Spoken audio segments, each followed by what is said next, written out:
ହନୁମାନ ଚାଳିଶାର ଓଡ଼ିଆ ଅନୁବାଦ।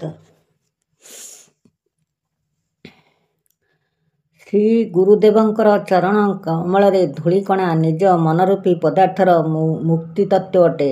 ରଘୁପତି ଶ୍ରୀରାମଚନ୍ଦ୍ର ଯାହାଙ୍କର ବିମଳ ଯଶ ଲୋକ ପ୍ରସାରିତ, ଯିଏ ସୁଫଳ ପ୍ରଦାନ କରନ୍ତି, ସେହି ରଘୁକୁଳ ତିଳକ ଶ୍ରୀରାମଚନ୍ଦ୍ର ଚରଣ ଶରଣ।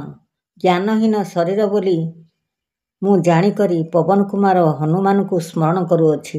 ମୋତେ ବଳ ବୁଦ୍ଧି ବିଦ୍ୟା ଆଦି ପ୍ରଦାନ କରି ଶରୀର ମଧ୍ୟରୁ ସମସ୍ତ ପ୍ରକାର କ୍ଲେଶର ବିନାଶ କରନ୍ତୁ।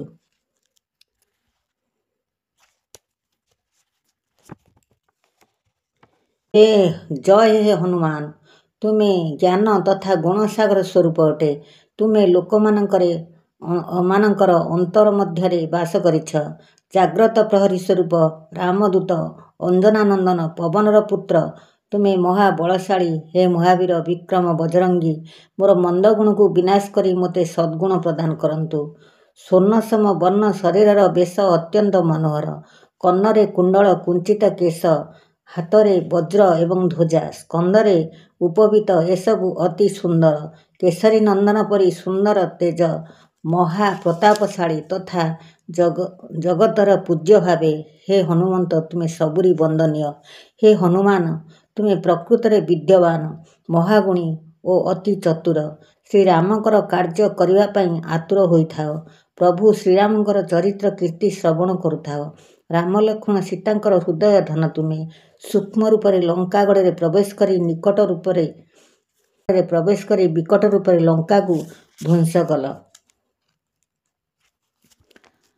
ତୁମେ ଭୀମଙ୍କ ପରି ରୂପ ଧାରଣ କରି ଅସୁର ସଂହାରିଲ, ଯଦ୍ୱାରା ରାମଚନ୍ଦ୍ରଙ୍କ କାର୍ଯ୍ୟ ସମ୍ପାଦନ ହୋଇଥିଲା। ଲକ୍ଷ୍ମଣଙ୍କର ଜୀବନ ରକ୍ଷା କରିଥିଲ ସଞ୍ଜୀବନୀ ଆଣି। ଏଥିପାଇଁ ରାମଚନ୍ଦ୍ର ଖୁସି ହୋଇଥିଲେ। ସେତେବେଳେ ରାମଚନ୍ଦ୍ର ଖୁସି ହୋଇ ତୁମକୁ ଭରତ ସମ ପ୍ରିୟ ଭାଇ ବୋଲି କହିଥିଲେ। ସହସ୍ୟ ମୁଖରେ ଯିଏ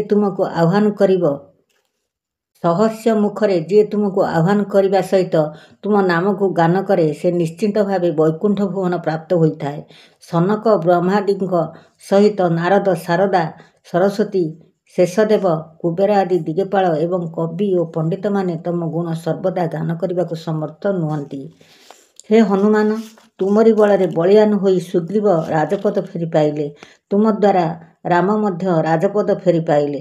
ତୁମ କଥା ବିଭୀଷଣ ମାନିଥିଲେ, ତେଣୁ ଲଙ୍କାର ରାଜା ହେଲେ। ସହସ୍ର ଯୋଜନ ଦୂରରେ ଥିବା ସୂର୍ଯ୍ୟଙ୍କୁ ତୁମେ ମଧୁର ଫଳ ବୋଲି ଭକ୍ଷଣ କରିବାକୁ ଯାଇଥିଲ, ଏକଥା ସମସ୍ତଙ୍କୁ ଜଣା। ପ୍ରଭୁ ଶ୍ରୀରାମଚନ୍ଦ୍ରଙ୍କର ସଂକେତ ମୁଦ୍ରିକା ଧରି କ୍ଷଣକାଳ ମଧ୍ୟରେ ସାଗର ଲଙ୍ଘନ କରିଥିଲ। ଜଗତର ଦୁର୍ଗମ କାର୍ଯ୍ୟ ସବୁ ତୁମେ ସହଜରେ କରିପାର। ରାମଙ୍କର ଆଜ୍ଞାବହ ଭୀମଙ୍କ ଶରଣାପନ୍ନକୁ ତୁମେ ରକ୍ଷା କର। ସର୍ବସୁଖ ପାଇଁ ଯେ ତୁମର ଶରଣାପନ୍ନ ହୁଏ, ତାହାର ଆଉ କାହାକୁ ଭୟ ନଥାଏ। ଆପଣଙ୍କର ତେଜ ଆପଣ ସଂହାର କରିବା ବ୍ୟତୀତ ଅନ୍ୟ କିଏ କରିପାରିବ ନାହିଁ। ସେ ତେଜରେ ତ୍ରିଲୋକ କମ୍ପି ଉଠେ। ଆପଣଙ୍କ ନାମ ସ୍ମରଣ ମାତ୍ରେ ଭୂତ ପିଶାଚ ଉଭୟ ଦୂରେଇ ଯାଆନ୍ତି। ଯିଏ ତୁମର ନାମକୁ ନିରନ୍ତର ଜପ କରିଥାଏ, ତାର ସମସ୍ତ ପ୍ରକାର ରୋଗକୁ ତୁମେ ବିନାଶ କରିଥାଅ। ଯିଏ ତୁମକୁ ମନ ବଚନ ଧ୍ୟାନରେ ଡାକେ, ତାର ସମସ୍ତ ପ୍ରକାର ସଙ୍କଟ ଦୂର କରିଥାଅ। ସର୍ବୋପରି ରାମଙ୍କର ତିନୋଟି ଅବସ୍ଥା। ରାମ ତପସ୍ୱୀ ରାଜା ହେବାବେଳେ ସକଳ କାର୍ଯ୍ୟ ତୁମେ କରିଥିଲ। ଯେ କୌଣସି କଥା ଆଶା କରି ତୁମକୁ ଧ୍ୟାନ କଲେ ସୁଫଳ ମିଳିଥାଏ। ଚାରିଯୁଗ ଧରି ତୁମର ପ୍ରତାପ ଜଗତବାସୀଙ୍କୁ ଜଣା। ସାଧୁସନ୍ଥଙ୍କର ତୁମେ ରକ୍ଷାକର୍ତ୍ତା। ହେ ଅସୁର ନିକନ୍ଦନ ରାମପ୍ରିୟ ହନୁମାନ। ହେ ହନୁମାନ, ଜାନକୀ ମାତାଙ୍କ ଆଶୀର୍ବାଦ ବଳରେ ତୁମେ ଅଷ୍ଟସିଦ୍ଧି ଓ ନବରତ୍ନର ପ୍ରଦାନ କର୍ତ୍ତା। ହେ ରଘୁପତି ଦାସ, ରାମ ରସାୟନ ତୁମ ନିକଟରେ ଅମୃତ ତୁଲ୍ୟ। ଯିଏ ତୁମକୁ ଭଜନ କରେ, ସେ ରାମଚନ୍ଦ୍ରକୁ ପାଏ। ଜନ୍ମ ଜନ୍ମର ଦୁଃଖରୁ ମୁକ୍ତି ପାଏ। ଶେଷ ସମୟରେ ସେ ବୈକୁଣ୍ଠପୁରକୁ ଗମନ କରେ ଓ ହରିଭକ୍ତ ବୋଲାଏ। ଯିଏ ଅନ୍ୟ କୌଣସି ଦେବତାଙ୍କୁ ଧ୍ୟାନ ନ କରି ହନୁମନ୍ତଙ୍କୁ ଧ୍ୟାନ କରେ, ସେ ସର୍ବସୁଖ ଲାଭ କରିଥାଏ। ହନୁମାନଙ୍କର ନାମ ସ୍ମରଣ କଲେ ସଙ୍କଟ କଟିଯାଏ ଓ ସମସ୍ତ ପ୍ରକାର ଦୁଃଖ କଷ୍ଟ ଦୂର ହୋଇଯାଏ। ଜୟ ଜୟ ହେ ହନୁମାନ ଗୋସାଇଁ, ତୁମେ ମୋର ଗୁରୁ, ମୋ ଉପରେ କୃପା କର। ଯିଏ ଏହି ହନୁମାନ ଚାଳିଶାକୁ 100 ଥର ପାଠ କରେ ସେ ବନ୍ଦୀଶାଳାରେ ଥିଲେ ମଧ୍ୟ ସଙ୍ଗେ ସଙ୍ଗେ ମୁକ୍ତି ପାଇଯାଏ ଓ ଯିଏ ଆନନ୍ଦରେ ଏହା ପାଠ କରେ ସେ ସବୁ ପ୍ରକାର ସୁଖ ଲାଭ କରେ। ଏହାର ସାକ୍ଷୀ ଶ୍ରୀ ଗୌରାଙ୍ଗପତି।